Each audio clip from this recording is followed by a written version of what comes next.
Baik, perkenalkan nama saya Jenliana Umul dari kelas C semester 3. Di sini saya akan menjelaskan materi mata kuliah perubahan sosial budaya. Baik, langsung saja. Perubahan sosial akibat pandemi. Harus diakui bahwa dampak pandemi COVID-19 telah memaksa komunitas masyarakat harus adaptatif terhadap berbagai bentuk perubahan sosial yang diakibatkannya. Ragam persoalan yang ada telah menghadirkan dasarnya transformasi sosial di masyarakat. Bahkan bukan tidak mungkin peradaban transformasi sosial di masyarakat dan tatanan kemanusiaan akan mengalami pergeseran ke arah dan bentuk yang jauh berbeda dari kondisi sebelumnya.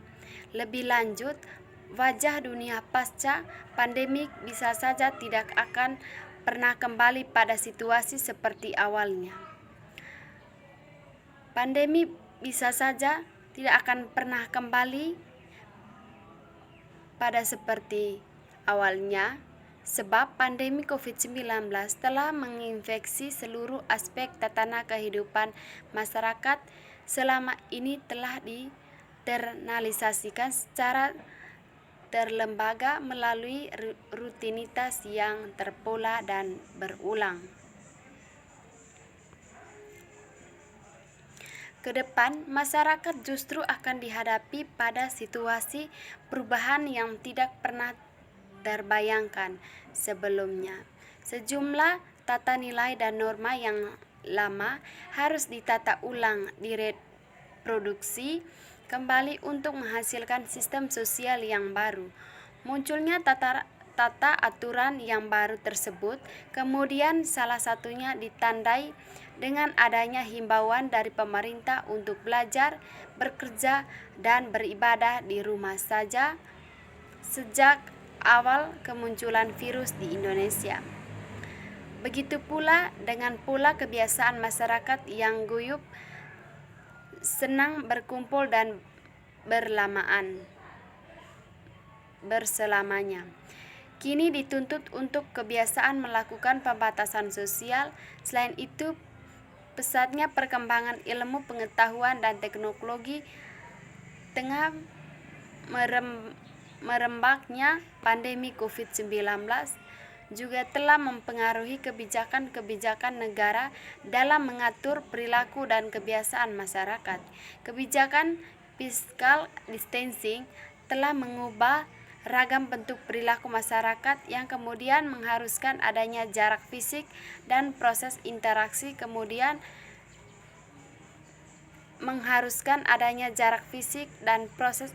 sosialnya.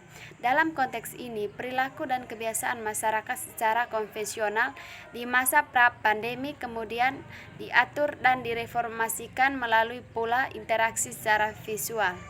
Kondisi ini sekaligus mempertegas bahwa fungsi teknologi menjadi sangat penting sebagai perantara interaksi sosial masyarakat di era Indonesia menginformasi kasus pertama infeksi virus corona.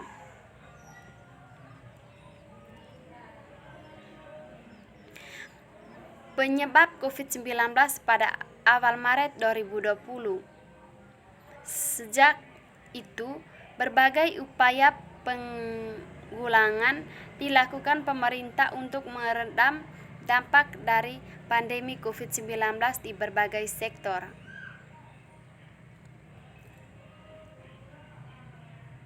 Sektor ekonomi juga mengalami dampak serius akibat pandemi virus corona. Pembatasan aktivitas masyarakat dipengaruhi pada aktivitas bisnis yang kemudian berimbas pada perekonomian. Laporan Badan Pusat Statistik BPJS kuartal 2 2020 minus 5,32%. Sebelumnya pada kuartal 2020 BPJS dilaporkan bahwa pertumbuhan ekonomi Indonesia hanya tumbuh sebesar 2,97%. Turunnya jauh dari pertumbuhan sebesar 5,2% pada periode yang sama 2019 lalu. Kinerja ekonomi yang melemah dituntut pula berdampak pada situasi ketenagakerjaan di Indonesia. Pertama, peningkatan jumlah pengangguran, dan kedua, perubahan lanskap pasar tenaga kerja pasca krisis. Jokowi di tengah jepitan pandemi dan ancaman resepsi.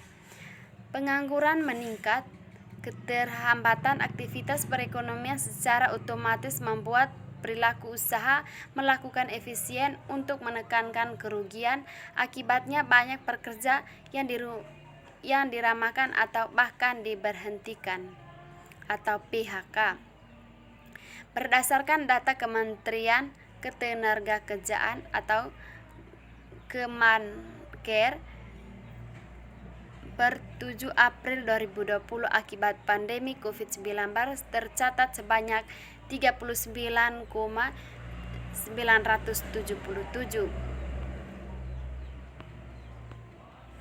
Tim riset SMERU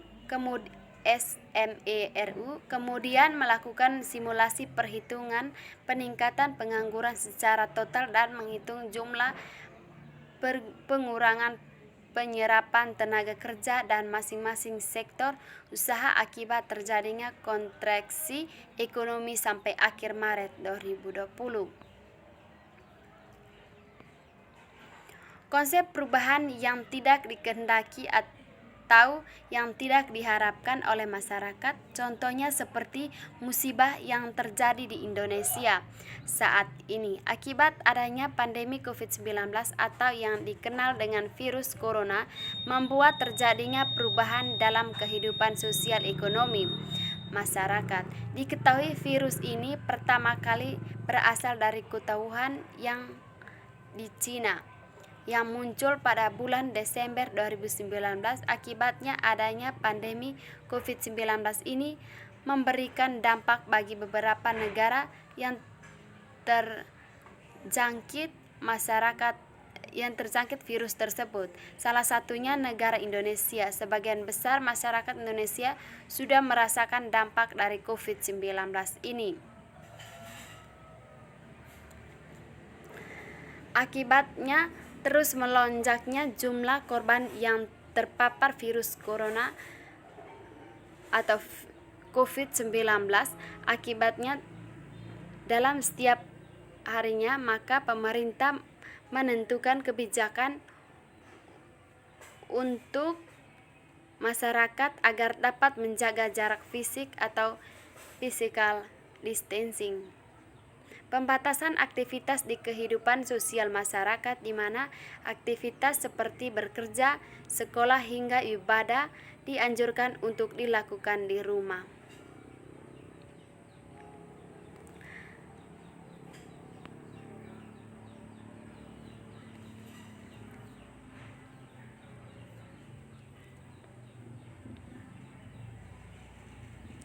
Hal ini guna memutus mata rantai penularan virus COVID-19. Selain itu, pembatasan lainnya mulai berlakunya seperti pembatasan sosial berskala besar atau PSBB.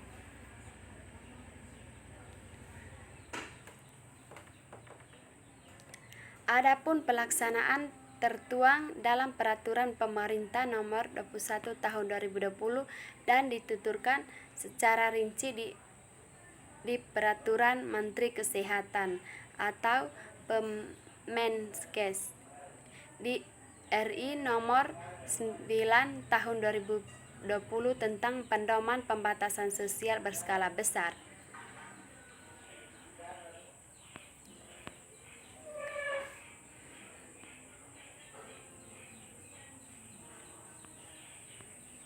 Kehidupan sosial.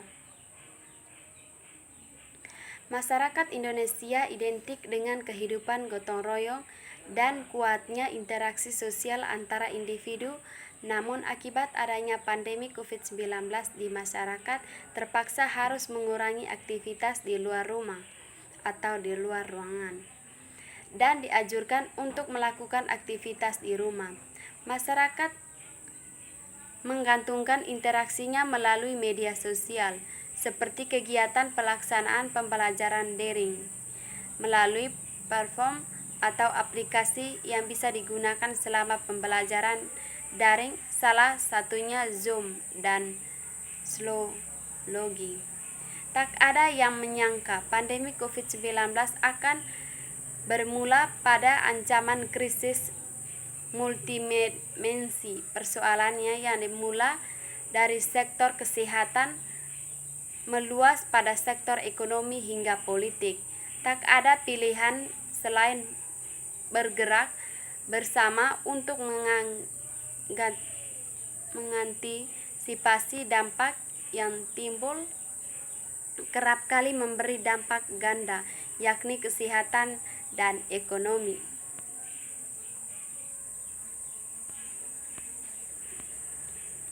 Selain mengalami beberapa persoalan di bidang kesehatan, dampak dari COVID-19 juga turut dirasakan pada bidang ekonomi.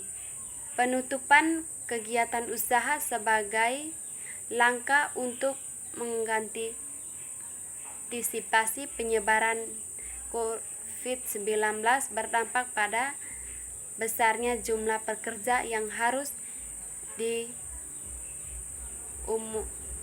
dirumahkan. Menurut catatan Kementerian Ketenagakerjaan, pandemi COVID-19 telah berdampak bagi 1,7 juta pekerja di Indonesia, baik pekerja formal maupun informal.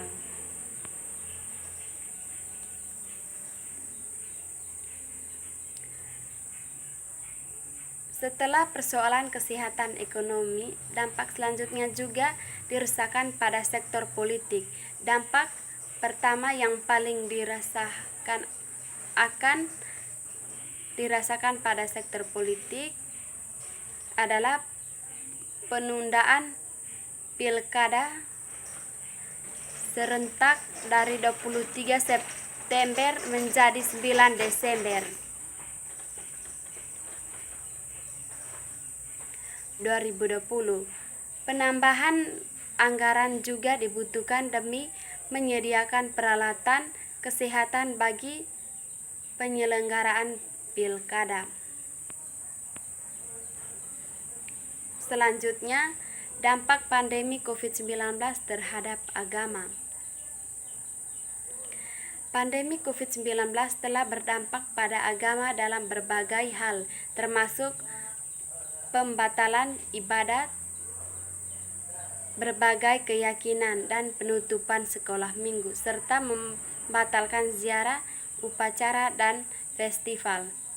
Yang pertama itu banyak gereja atau masjid kuil memwartakan ibadah melalui siaran langsung di tengah pandemi. Kedua itu Badan Bantuan Organisasi Keagamaan telah mengirimkan pasokan disinfeksi, alat pemurni udara bertenaga, pelindung wajah, sarung tangan, regan pendeteksi.